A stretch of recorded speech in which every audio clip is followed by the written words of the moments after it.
أعوذ بالله من الشيطان الرجيم.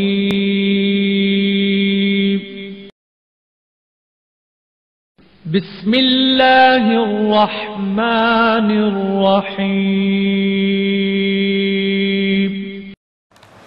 وہ جو منزلوں پہ لا کے کسی ہم سفر کو لوٹے، وہ جو منزلوں پہ لا کے کسی ہم سفر کو لوٹے، انہی رہزنوں میں طالب تیرا نام آ رہا ہے، انہی رہزنوں میں طالب تیرا نام آ رہا ہے.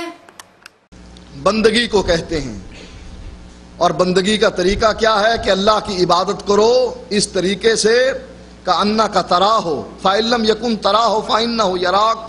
اگر یہ حالت پیدا نہ ہو کہ اللہ کو تو دیکھ رہا ہے تو یہ تو کر لو کہ اللہ تجھ کو دیکھ رہا ہے. بسم اللہ الرحمن الرحیم.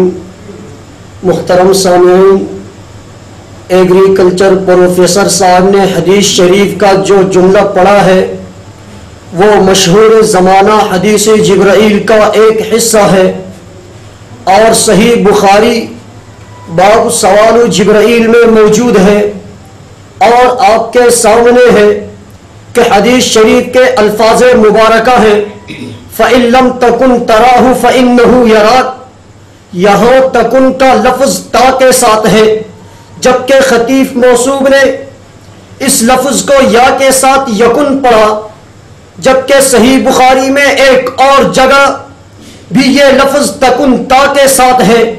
نیز صحیح مسلم میں 3 جگہ، جامع ترمذی میں 1 جگہ، سنن ابو داؤد میں 1 جگہ، سنن نسائی میں 2 جگہ، سنن ابن ماجہ میں 2 جگہ، اور حدیث شریف کی کتابوں میں تقریباً 180 سے زائد جگہ پر یہ حدیث تکن تا کے ساتھ ہے. بندگی کو کہتے ہیں، اور بندگی کا طریقہ کیا ہے کہ اللہ کی عبادت کرو اس طریقے سے کأنک تراہ فإن لم یکن تراہ فإنہ یراک. اگر یہ حالت پیدا نہ ہو کہ اللہ کو تو دیکھ رہا ہے تو یہ تو کر لو کہ اللہ تجھ کو دیکھ رہا ہے. فإن لم تكن تراه فإنه يراك. فإن لم یکن تراہ فإنہ یراک. فإن لم تكن تراه فإنه يراك. فإن لم یکن تراہ فإنہ یراک. فإن لم تكن تراه فإنه يراك. فإن لم یکن تراہ فإنہ یراک. فإن لم تكن تراه فإنه يراك. یہاں مجھے بجا طور پر طالب الرحمن زیدی صاحب کے حوالے سے چند گزارشات کرنی ہے. گزارش نمبر 1، طالب الرحمن صاحب، آپ لوگ عوام پر روب جمانے کے لیے ہر وقت بخاری بخاری کا نام لیتے ہو، لیکن آپ کی یہ تقریر بول رہی ہے کہ آتا ہے بخار، تم کو بخاری نہیں آتی. بقول شاعر، بخاری کو صحیح پڑھنے کے دعوے اور ہوتے ہیں، پیغمبر کی اطاعت کے تقاضے اور ہوتے ہیں. گزارش نمبر 2، طالب الرحمن زیدی صاحب کا دعویٰ ہے کہ وہ اہل حدیث ہیں، بلکہ اہل حدیث کے عالم اور پیشوا ہیں. ان کی یہ تقریر اور یہ غلطی صدا دے رہی ہے کہ جنہیں حدیث کو صحیح پڑھنا نہیں آتا وہ حدیث پر عمل میں کتنے سچے ہوں گے. بقول شاعر، بخاری کو صحیح پڑھنے کے دعوے اور ہوتے ہیں، پیغمبر کی اطاعت کے تقاضے اور ہوتے ہیں. گزارش نمبر 3، ایگریکلچر پروفیسر کہتے ہیں کہ میں نے حدیث میں PhD کی ڈگری حاصل کی ہے. تعجب ہے کہ جس شخص کو فإن لم تکن تراہ کا جملہ صحیح پڑھنا نہیں آتا اس کو حدیث میں ڈاکٹریٹ کی ڈگری کیسے مل گئی؟ ایک معمہ ہے سمجھنے کا نہ سمجھانے کا. گزارش نمبر 4، طالب الرحمن صاحب لوگوں کو یہ باور کراتے ہیں ہم خود تحقیق کرتے ہیں، لیکن اس تقریر میں فإن لم یکن ترا کی غلطی اس تحقیق کا پول کھول رہی ہے کہ جو شخص حدیث بیان کرنے سے پہلے اس کو صحیح بخاری کھول کر دیکھنے کی زحمت گوارا نہیں کرتا، اس کا تحقیق کا دعویٰ کتنا کھوکھلا ہے بقول شاعر بنتے ہو وفادار وفا کر کے دکھاؤ، کہنے کی زبان اور کرنے کی ادا اور۔ گزارش نمبر 5، غیر مقلد یہ دعویٰ کرتے ہیں کہ ہم ائمہ اربعہ میں سے کسی کی تقلید نہیں کرتے بلکہ خود تحقیق کرتے ہیں۔ طالب الرحمن صاحب کی تقریف وَإِلَّمْ يَكُنْ تَرَا کی غلطی بتا رہی ہے کہ طالب الرحمن صاحب کے سامعین طالب الرحمن کے اندھے مقلد ہیں، چونکہ سالہ سال سے یہ غلطی یوں ہی نشر ہو رہی ہے اور ان کے کسی سامع یا مقلد نے یہ زحمت گوارا نہیں کی کہ کتاب کھول کر اتنی ہی تحقیق کر لے کہ ہمارے خطیب نے جو حدیث بیان کی ہے وہ صحیح پڑھی بھی ہے کہ نہیں۔ جیسا ڈرائیور ویسے ہی پیسنجر۔ بقول شاعر اندھو کو ہدایت کیسے ملے، اندھو کو پکڑ کر چلتے ہیں، بینوں سے عداوت رکھتے ہیں، بینا کی شکایت کرتے ہیں۔ گزارش نمبر 6، عربی گرامر کی روح سے تراہو واحد مذکر حاضر ہے اور واحد مذکر حاضر کے ساتھ تکن کا لفظ تا کے ساتھ استعمال کرنا ضروری ہے، اور یہ ایسی واضح مشہور حقیقت ہے کہ ابتدائی کلاس کے دینی طالب علم کو بھی معلوم ہے، لیکن طالب الرحمن صاحب پروفیسر تو بن گئے، ڈاکٹر تو بن گئے، خطیب تو بن گئے، انہوں نے اپنے آپ کو منصب دعوت و ارشاد پر فائز تو کر لیا، لیکن انہیں آج تک یہ بھی پتہ نہیں ہے کہ تکن تراہو کی بجائے یکن تراہو پڑھنا غلط ہے۔ بڑے افسوس کے ساتھ شاعر نے کہا عربی کی عبارت پڑھ نہ سکے اور علم کا دعویٰ کرتے ہیں، مفہوم کتاب و سنت کا خواہش کے مطابق کرتے ہیں۔ نیز ہر صبح بخاری کا نعرہ، ہر شام بخاری کی باتیں، حاضر کو غائب پڑھ کر بھی کرتے ہیں بخاری کی باتیں۔ گزارش نمبر 7، طالب الرحمن صاحب آپ کی تقریر سننے والوں پر مخفی نہیں کہ بزعم خواہش فقہ حنفی کی غلطیاں نکالنا آپ کا محبوب مشغلہ ہے۔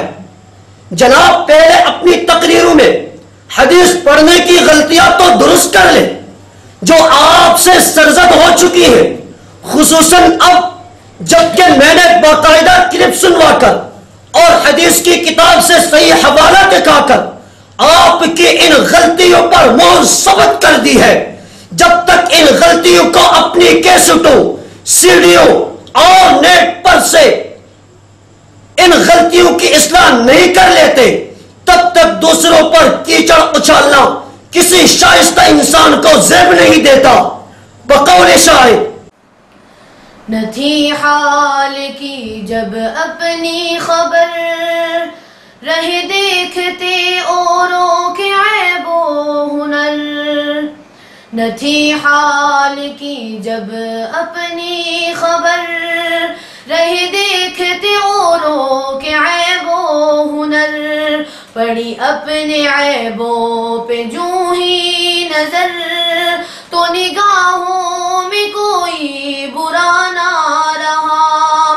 پڑی اپنے عیبوں پہ جو ہی نظر، تو نگاہوں میں کوئی برا نہ رہا۔ گزارش نمبر 8، طالب الرحمن صاحب مجھے آپ سے کوئی ذاتی دشمنی نہیں، یہ ہمارے پیارے پیغمبر صلی اللہ علیہ وسلم کی احادیث کے تقدس کا مسئلہ ہے، میں اسے نظر انداز نہیں کر سکتا۔ اب جبکہ میں نے بحوالہ آپ کی غلطیوں کی نشاندہی کر دی ہے، اب حجت پوری ہو چکی اور آپ کی جہالت کا عذر بھی جاتا رہا، لہذا میں آپ کو 3 ماہ کی مہلت دیتا ہوں تاکہ آپ ان غلطیوں کو CDs اور ویب سائٹس پر درست کریں۔ اگر اس مدت میں آپ نے یہ درستگیاں نہ کی تو پھر عوام یہ فیصلہ کرنے میں حق بجانب ہوں گے کہ تم لا مذہب لوگ جان بوجھ کر حدیثوں میں تحریف اور تبدیلی کے مرتکب ہو رہے ہو۔ بقول شاعر جبہ و رومال کی قلعی یقیناً کھل گئی، جبہ و رومال کی قلعی یقیناً کھل گئی، خاک میں تیرے علم کی شان آخر مل گئی، خاک میں تیرے علم کی شان آخر مل گئی۔ گزارش نمبر 9، ایگریکلچر پروفیسر صاحب، مناظرے اور چیلنج بازی آپ کا محبوب مشغلہ ہے، لہذا میں آپ کے اس ذوق کی تکمیل کے لیے آپ کو موقع فراہم کرتا ہوں کہ کسی بھی فون پر آ کر آپ مجھ سے مناظرے کر لیں۔ آپ وَإِن لَمْ يَكُنْ تَرَا کا کوئی صحیح حوالہ پیش کریں، اگر آپ کو صحیح حوالہ نہ ملے چلو ضعیف حوالہ ہی پیش کر دے، اور اگر ضعیف حوالہ بھی نہیں ملے تو چلو کسی موضوع اور من گڑت حدیث سے ہی اس کا حوالہ پیش کر دے، میں آپ کو 12,000 روپیہ انعام دوں گا، ورنہ یہ شعر آپ کی نظر کر دوں گا۔ رہزن ہو تو حاضر ہے متاع دل و جابی، رہزن ہو تو حاضر ہے متاع دل و جابی، رہبر ہو تو منزل کا پتہ کیوں نہیں دیتے، رہبر ہو تو منزل کا پتہ کیوں نہیں دیتے۔ گزارش نمبر 10، جناب طالب الرحمان، میں کوئی ہوائی یا خیالی غلطیاں نہیں نکال رہا بلکہ حقیقی اور واقعاتی غلطیوں کی بحوالہ نشاندہی کر رہا ہوں۔ اگر آپ اپنی ان غلطیوں کو تسلیم نہیں کرتے اور ان کی اصلاح نہیں کرتے اور پھر بھی احناف اہل سنت والجماعت پر اعتراض اور تنقید سے باز نہیں آتے، پھر آپ کی مثال اس چھلنی کی سی ہوگی جس نے لوٹے کے سوراخ پر اعتراض کیا تھا جبکہ وہ خود سراپا سوراخی سوراخ ہے۔ بقول شاعر، اپنا علم و عمل تم اگر دیکھتے پھر کسی میں نہ کوئی کمی دیکھتے۔ وآخر دعوانا ان الحمدللہ رب العالمین۔